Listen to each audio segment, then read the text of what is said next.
السلام علیکم ورحمۃ اللہ وبرکاتہ۔ ناظرین سامعین کرام، امید ہے سب خیریت سے ہوں گے۔ اللہ تعالیٰ آپ کو اپنے حفاظ میں رکھے، آپ کے حفاظ فرمائے۔ ناظرین سامعین کرام، آج کی صرف انشاءاللہ تعالی قرآنی وظیفہ اور قرآنی دعا پڑھنا سیکھیں گے۔ کسی کو بھی اپنا محبوب بنانے کے لیے، کسی کے دل میں محبت پیدا کرنے کے لیے، کسی کو اپنا دیوانہ بنانے کے لیے یہ آیت 101 مرتبہ اس کا دل میں تصور کریں، اور صبح اور شام یہ آیت 101 مرتبہ پڑھیں تو انشاءاللہ تعالی یہ دل میں محبت پیدا کرے گی۔ بسم اللہ الرحمن الرحیم۔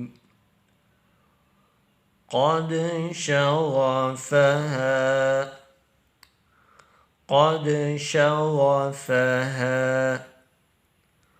قد شغفها حبا حبا قد شغفها حبا۔